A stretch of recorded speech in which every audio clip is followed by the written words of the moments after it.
Ein Motorradmagazin schrieb einmal, dass die Afrika Twin der Inbegriff von Abenteuer, Freiheit und der Sehnsucht nach Ferne ist. Und genau das löst sie auch in mir aus und befriedigt es zugleich. In diesem Video erfahrt ihr alles, was dieses Motorrad zur wahren Legende macht.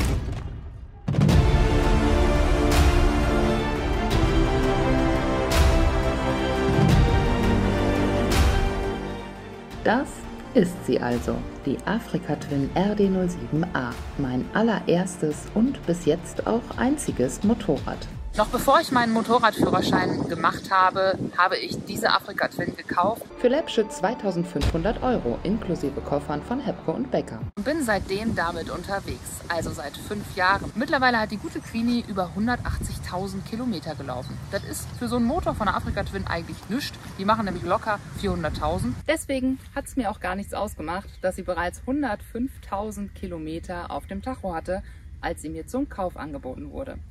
Apropos Tacho. Der zeigt zwar nur 170.000 Kilometer an, was jedoch daran liegt, dass die Tachoschnecke circa ein Jahr lang kaputt war, ehe sie gewechselt wurde. Um mit der Reise-Enduro vertrauter zu werden, fuhr ich direkt im ersten Jahr möglichst viel. Unter anderem zu Reisetreffen wie dem Horizons Unlimited. Ich bin jetzt kurz vor dem Ziel beim Campingplatz in Sippersfeld, Primmtal, und auf dem Weg hierhin habe ich meine 20.000 Kilometer für dieses Jahr voll bekommen.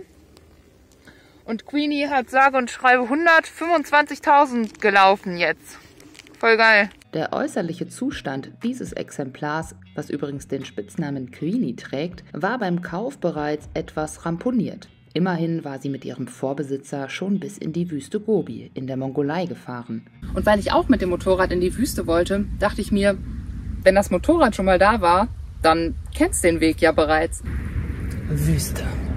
Apropos Wüste, das war nicht nur ein Parameter in meiner Kaufentscheidung, sondern spielt auch eine zentrale Rolle in der Entstehungsgeschichte der Afrika Twin. BMW hatte damals große Motorsporterfolge mit der BMW R80 GS. Daraufhin entwickelte auch Honda ein geländegängiges und wüstentaugliches Motorrad, die NXR 750V. Sie gewann 4-mal in Folge die Rallye Paris-Dakar und wurde deswegen auch Queen of Africa genannt. Honda selbst bezeichnete sie als Königin der Wüste, warum dieses Motorrad auch Queenie heißt. Die erste Afrika Twin kam in dem Jahr auf den Markt, in dem ich geboren wurde, also 1988. Die XRV 650 Afrika Twin RD03. Die erste Generation basiert nicht auf dem Werksrallye-Motorrad NXR 750V, hat aber deren Optik übernommen. Ein Viertakt-Zweizylinder-V-Motor, wassergekühlt, 50 PS, 647 Kubik und 220 Kilo. Die zweite Generation war die Afrika Twin XRV 750 RD04 mit 239 Kilo etwas schwerer. Sie darf dank verstärktem Rahmen 5 Kilo mehr aufpacken und hat vorne 2 Bremsscheiben. Die dritte Generation ist die Afrika Twin RD07 mit 60 PS und einem 23-Liter-Tank, der 300 Kilometer Reichweite schenkt. Und danach? Die RD07A ist die letzte Evolutionsstufe. Sie wurde bis zum Produktionsstopp im Jahr 2000 gefertigt. Die danach verkauften Modelle wurden aus Lagerbeständen montiert, so wie meine, die Baujahr 2002 ist. Eine einzige Schwachstelle hat dieses Motorrad, nämlich den Lima-Regler. Der sitzt ja normalerweise hier hinter der Verkleidung. Allerdings, seit ich den von Motec eingebaut habe, das war 2019, hat 107 € gekostet, das gute Teil. Seitdem habe ich da keine Probleme mehr mit. Der wurde dann allerdings auch direkt verlötet. Also für alle, die das selber auch vorhaben, vielleicht noch den Tipp, direkt verlöten. Die Frontmaske bei meiner RD07 ist nicht mehr die originale. Das haben schon viele gefragt, warum das denn so ist. Da gab es leider einen Sturz und ich bin, ja, was heißt Sturz? Ich bin gegen einen Berg gefahren und deswegen musste ich da leider eine neue Frontmaske montieren. Die habe ich im Internet bestellt, das günstigste, was da gab. Ja, deswegen, die ist einfach noch weiß. Wir haben die nochmal einfach weiß auch überlackiert. Ist jetzt vielleicht nicht mehr ganz so schön wie vorher, aber ich finde, es hat auch so seinen Reiz und ja, ich finde, besser als mit total kaputter und zerfledderter Maske rumzufliegen, weil es natürlich auch irgendwo eine Frage von Sicherheit ist. Ich wollte jetzt nicht, dass mir das Motorrad auf der Autobahn irgendwie zur Hälfte wegfliegt. Obwohl Panzertape hält übrigens auch sehr, sehr gut. Also sollte man nicht verachten. Ist halt nur für den TÜV nicht gültig. Die 11 ist übrigens die Startnummer von meinem ersten Offroad-Training und deswegen klebt die da vorne noch als Erinnerung. Ich weiß, viele stört's bei den Videos, dass die Scheibe da vorne so zugeklebt ist. Mich persönlich stört das überhaupt nicht und ich fahre das Motorrad ja schließlich. Und oft kommt auch die Frage, warum sieht eigentlich der Tripmaster so furchtbar aus? Leute, das war ich. Das ist meine Schuld, dass das da vorne so zerrissen ist, die Scheibe. Ich habe das irgendwie mal mit dem falschen Zeug geputzt und dann sind da Risse reingekommen. Der war auch schon so ein bisschen demoliert. Da war so ein Gummi abgerissen, also so ein Knopf. Und damit da kein Wasser reinkommt, hat Markus das so verklebt. Ansonsten ist da aber vorne noch alles gut. Also der funktioniert noch. Das ist wie das ganze Motorrad. Das sieht vielleicht ein bisschen demoliert aus, aber dafür läuft es 1A wie am Schnürchen. Besser geht's nicht. Jeder, der mein Motorrad bis jetzt gefahren ist, hat im Anschluss gesagt, und da rezitiere ich auch Julian noch von vor ein paar Tagen, die läuft richtig, richtig schön. Der Motor hört sich toll an. Ich persönlich liebe den Sound auch total und ich finde die total ruhig und ja, genau. Ansonsten lasst uns doch gerne mal gucken, was hier so vorne an der Gabel noch so zu finden ist, an der Lenkerstange. Den Stromzähler, den habe ich noch mit Markus auch dran gebaut. Das ist ein Stromzähler und gleichzeitig hier so eine Bordsteckdose. Ganz wichtig zum Laden von Kameras. Diese Handyhalterung habe ich mir mal bei Amazon bestellt für läppsche irgendwie 15 € oder so. Ist Bombe. Kann man leider nicht mehr bestellen. Ich habe schon geguckt, ob ich euch die zum Verlinken irgendwie noch unter das Video packen kann. Gibt es nicht mehr. Schade. Sonst hätte ich es gerne gemacht. Ansonsten, das ist von meinem CLS Euler. Gekauft habe ich das Motorrad mit einem Scott Euler. Dann habe ich das lange Zeit per Hand gemacht, die Kette zu ölen. Was aber auch natürlich total nervig ist. Und dann bin ich auf den CLS Euler umgestiegen und der hat ja auch die Heizgriffe dabei. Man hat hier den Display, da kann man einstellen, wie hoch die Kettenölung sein soll und wie heiß die Heizgriffe sind. Da gibt es 10 Stufen. Wenn es nass ist, fahre ich meistens so bei Stufe 4 mit der Kettenölung und im Gelände auch so bei der Zahl. Wie ihr seht, geht der hier mit dem Ölstab auf die Kette. Und eine so eine Ladung hält ca. 12.000 bis 15.000 Kilometer. Also muss man gar nicht so oft nachfüllen. Was Markus und ich auch nachmontiert haben, ist hier dieser Hauptständer, den ihr da unten drunter noch seht. Die da drauf zu bocken ist eine Sache für sich, aber ist halt praktisch, wenn man mal die Räder wechseln muss, unterwegs auf Reise. Genauso wichtig beim Reisen der Seitenständer.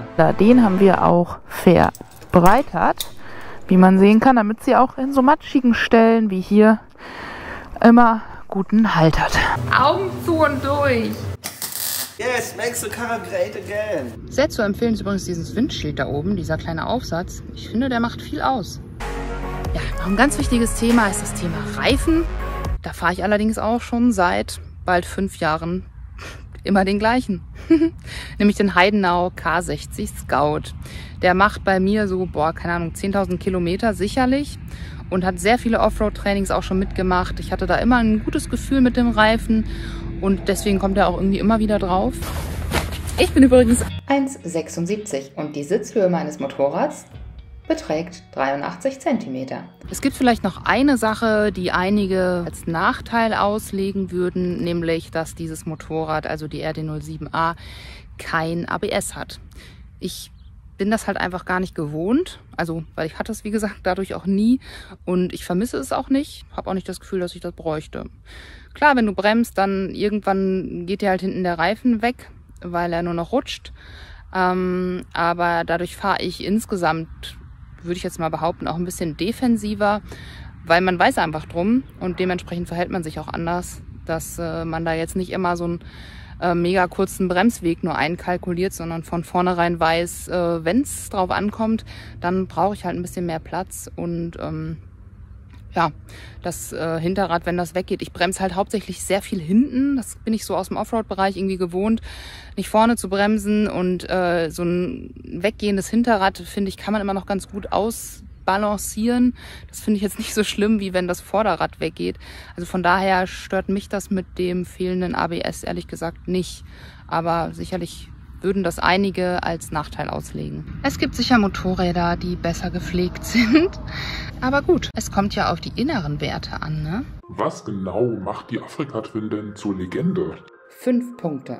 Fassen wir zusammen. Dass dieses Motorrad wahnsinnig robust ist. Die lag so oft schon auf dem Boden und auch echt nicht gerade zimperlich, was irgendwie Steine betrifft oder so. Also die ist nicht immer irgendwie ins weiche Gras gefallen, sondern oft auch auf dem harten Asphalt oder bei extremem steinigen Untergrund. Und bis auf dass mir einmal ein Bremshebel abgebrochen ist und halt sich der Lenker so ein bisschen verzogen hat oder so. Also die Geräte, die da drauf waren, die musste man dann anschließend so ein bisschen richten.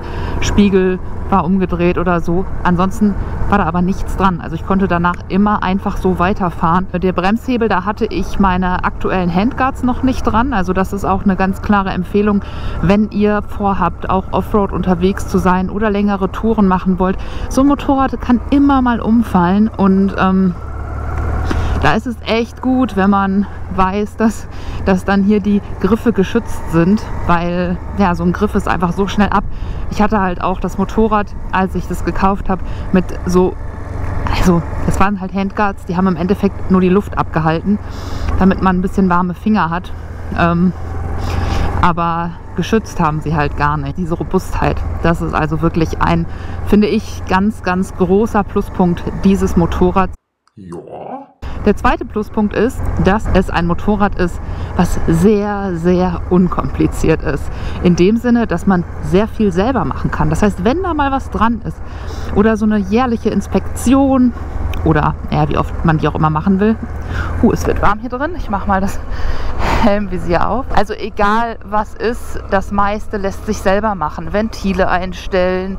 Es gibt einfach so viele Dinge, wo man, glaube ich, bei diesen sehr modernen Motorrädern extra Geräte braucht, um die auszulesen. Und das ist bei der Afrika Twin RD07 halt überhaupt nicht. Wenn man selber die technischen und schrauberischen Kenntnisse hat, dann kann man wirklich sehr viel selber machen. Wie ihr das ja auch seht in den Videos, in den Schraubervideos mit Markus zusammen, haben wir eigentlich das komplette Motorrad einmal grundüberholt und das war gar kein Problem. Markus hat eine Zweiradmechaniker-Ausbildung bei Honda gemacht und schraubt halt selber an seinen 2 Afrika Twins auch sehr viel. Aber auch für mich, die ja 0 Erfahrung im Voraus mit Schrauben an Motorrädern hatte, war das halt möglich, auch einige Arbeiten zu übernehmen. Also das ist einfach ein tolles Gefühl, dass du auch weißt, auf Reisen, die Leute, die können dir noch helfen. Wenn die so ein bisschen Ahnung haben, dann mangelt es nicht an Hilfsmöglichkeiten.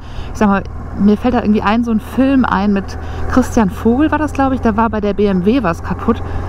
Ich glaube, das ist aber, ich weiß da nicht genug drüber, als dass ich da jetzt irgendwas zu sagen kann. Aber ich meine, da wäre das halt irgendwie gewesen, dass bei der BMW halt auch was kaputt war und dann ließ sich das halt nicht mal eben so reparieren. Und ich wage mal zu behaupten, das wird mir mit der Queenie hier nicht so schnell passieren. Also deswegen habe ich die ja auch bewusst ausgewählt, als mir klar war, ich möchte gerne in die Mongolei mit dem Motorrad beziehungsweise in die Wüste. Und ist ja auch wohl klar, dass in der Wüste halt nicht direkt nebenan die nächste High-Performance-Werkstatt ist, die die übelsten krassen Geräte hat, so technisch gesehen. Genau, also von daher fühle ich mich mit diesem Motorrad immer sehr, sehr sicher unterwegs, was so die Einfachheit der Reparaturen betrifft. Wie gesagt, ich sage nicht, dass ich das alles selber kann, aber ich sage, es gibt wirklich schnell auch Dinge, die man selber machen kann, wenn man über so ein bisschen technische Kenntnisse verfügt und man braucht da eben nicht direkt die krassen Geräte für. Nicht schlecht. Der dritte Punkt, warum dieses Motorrad in meinen Augen der perfekte Reisebegleiter ist und gleichzeitig auch echt eine Legende, ist, dass sie wirklich eine wahnsinnig hohe Laufleistung von Seiten des Motors verspricht. Also ich bin ja damit jetzt selber persönlich bisher 75.000 Kilometer gefahren und in der Zeit gab es vom Motor keine Probleme. Das Einzige ist eben, dass ich halt immer wieder auch Öl nachgießen muss. Da muss ich allerdings auch dazu sagen, das ist mein eigener Fehler gewesen. Als ich das Motorrad bekommen habe, hatte ich halt null Ahnung von Motorrädern und ich war halt alleine. Also ich hatte jetzt nicht irgendwie die Motorrad-Community, die mir gesagt haben, wie man so ein Motorrad richtig pflegt und behandelt und was man machen muss und so. Das heißt, ich bin bestimmt das erste halbe Jahr oder so oder länger bin ich gefahren und habe halt gar nicht nach dem Ölstand geguckt und ich glaube, die ist da so richtig ordentlich ins Minus gegangen. Also ich war dann zum Glück irgendwann mal am Bodensee und habe dann mal so eine Fahrt mit Leuten gemacht, von denen einer auch einen Afrika-Twin hatte und der hat dann einfach mal gesagt, komm Caro, ich guck mal, was macht denn dein Ölstand? Und der hat geguckt und meinte so, oh, du brauchst ganz, ganz dringend Öl. Ich sage, ja, ich wusste auch gar nicht, dass ich das irgendwie nachfüllen muss und dass ich das kontrollieren muss. Ja, und ich glaube, da war es eigentlich schon zu spät. Das heißt, die hat einmal so ein richtig Minus im Öl gehabt und das tut dem Motor natürlich nicht gut. Also die zieht halt wahrscheinlich auch mehr als ein anderer Motor mit fast 200.000 an Öl bräuchte, weil sie halt einmal so im Defizit war. Also ich freue mich auf die nächsten 200.000 Kilometer, die ich mir mit diesem Motorrad noch verspreche, weil das schafft sie ja wohl. Zumindest ist es keine Seltenheit.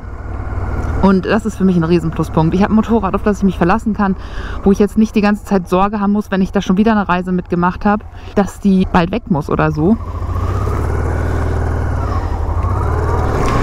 Und gerade wenn man so lange Reisen macht und gerne weiter wegfährt und so, dann kommen ja schnell mal ein paar mehr Kilometer zustande, ne? Also von daher für mich in meinen Augen echt ja, einfach ein perfektes Reisemotorrad, ein super Begleiter für ja, Fernreisen, wie zum Beispiel nach Marokko oder durch den Balkan. Und was noch? Die hohe Offroad-Tauglichkeit. Also gerade wenn man wie ich Spaß daran hat, im Gelände unterwegs zu sein, dann muss man mit diesem Motorrad nicht stoppen, wenn der Asphalt aufhört, sondern dann geht der Spaß erst richtig los. Ich sage nur, in der Sahara, die Steinwüste, die da vor uns lag, ich glaube, ich hatte das Motorrad, mit dem diese Passage am allerleichtesten zu fahren war. Die macht sich richtig, richtig gut im Gelände und vor allem, wenn sie dann mal umfällt, und das passiert ja auch nicht unbedingt selten,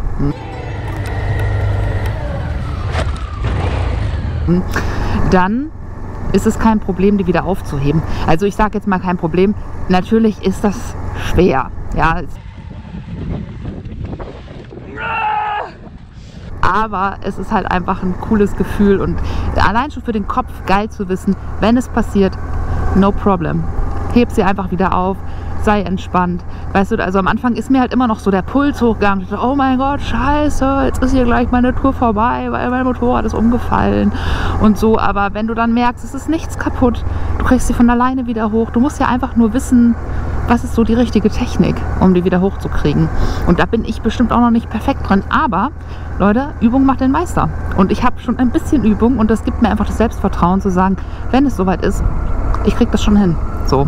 Gerade wenn man alleine unterwegs ist, ich glaube, das ist das A und O, dann nicht in Panik zu geraten, sondern dem Motorrad vertrauen zu können und sich selbst zu wissen, es geht weiter. Hier schön so matschige Pfützen. Ja, ich habe einfach auf ihr auch vieles gelernt. Das ist, glaube ich, auch so eine Sache. Uns verbindet einfach eine Zeit, die für mich sehr, sehr prägend war. Das ist genauso wie letztens, als ich meinen Motorradanzug weggepackt habe, also weil ich ja einen neuen bekommen habe. Und da habe ich irgendwie gemerkt, ich kann den alten Anzug gar nicht wegtun. Einfach, weil ich damit so viele Erinnerungen verbinde, dass ich das einfach, ich kann es nicht. Ich behalte den. Und das ist genau wie mit diesem Motorrad. Also nicht, dass ich das wegtun möchte, aber es ist einfach ein Grund, dieses Motorrad mit ganz vielen Dingen, mit einer Lebensphase zu verbinden. Und das macht sie für mich einfach auch ganz, ganz, ganz besonders. Und ja, oft schreiben ja Leute in den Kommentaren, Caro, was wird denn das nächste für eine Maschine und so. Ich muss euch ganz ehrlich sagen, ich weiß, Ich darf jetzt demnächst die neue Afrika Twin fahren. Ich habe euch ja letztens erzählt, dass Honda was Großes plant. Und zwar geht es um die neue Afrika Twin, die ich zusammen mit anderen ausgewählten Fahrern bei der X-Ride-Aktion vom Norden Deutschlands bis in den Südosten fahre. Anschließend habt ihr die Möglichkeit, das andere Bein des X durch Deutschland mit der neuen Afrika Twin zu fahren. Das ist also eine wahnsinnig aufregende Motorradtour mit der neuen Afrika Twin als Begleitung. Und da könnt ihr euch übrigens jetzt noch bewerben auf www.afrikatwinxride.de. Macht das mal fleißig, denn da kriegt ihr eine super geile Tour durch Deutschland ermöglicht mit der neuen Afrika Twin. Wenn ihr euch da bewerbt, habt ihr die Möglichkeit dabei zu sein. Genau, und ich weiß, ich darf diese neue Afrika Twin bald fahren, aber ich mache das nicht, weil ich mir denke, oh mein Gott, ich brauche dringend ein neues Motorrad, sondern ich mache das, weil ich die Möglichkeit dazu habe und weil ich neugierig bin. Und gleichzeitig ist aber dieses Motorrad, was ich hier gerade fahre, die RD07, für mich der beste Reisebegleiter und Fahranfängerbegleiter, den ich mir hätte wünschen können. Jeder, der so sein erstes Motorrad lange gefahren ist und damit viele Reisen gemacht hat, der weiß, was ich meine, wenn ich sage, dass sie für mich einfach ein totaler Erinnerungsträger ist und so einen Wert hat, den man gar nicht mit Geld aufwiegen kann. Also wenn ich sie jetzt verkaufen würde und da vielleicht irgendwie noch 10.000 € für kriegen würde, völlig unrealistisch, aber jetzt mal so rein hypothetisch, ich würde es nicht wollen, weil da hängen mindestens 10.000 Erinnerungen dran, die unbezahlbar sind. Und allein das Gefühl, hier drauf zu sitzen, ist einfach sofort wieder so, wow, Marokko-Flair, Balkan-Flair, Frankreich, Korsika, alles habe ich von diesem Punkt aus gesehen. Und das sind Bilder, die sind so tief im Herzen drin. Ja, da hat irgendwie dieses Motorrad auch ganz viel mit zu tun. Dieses Motorrad hat einfach auch mein Leben sehr verändert. Das ja, ist was Besonderes und sehr, sehr stark. Und so sind wir auch schon am Ende angekommen. Ich wollte mich mit diesem Video nicht nur bei diesem grandiosen Motorrad bedanken und ihm irgendwie ein Denkmal setzen für die letzten 5 Jahre, sondern auch mich bei euch bedanken, die ihr seitdem so treu mit unterwegs seid und mich auf meiner Reise mit der Afrika Twin begleitet. Ich freue mich auf noch sehr, sehr viele weitere Reisen mit diesem Motorrad, mit euch hier auf dem Kanal und vielleicht und wahrscheinlich wird es irgendwann auch ein neues Motorrad geben und gleichzeitig wird die Afrika Twin für immer in meinem Herzen sein und safe auch in meiner Garage, wenn sie nicht gerade bewegt wird. Egal welches Motorrad wir fahren, egal in welchem Land, am Ende sind wir alle Menschen und uns verbindet eine Sache, nämlich die Leidenschaft, in dieser Welt unterwegs zu sein. Es ist völlig egal, wie. Die Hauptsache ist einfach, dass wir rausgehen und Spaß an der Welt haben und am Leben. Solche Momente teile ich mit euch, also auch noch viele solche Momente. Wir sehen uns im nächsten Video.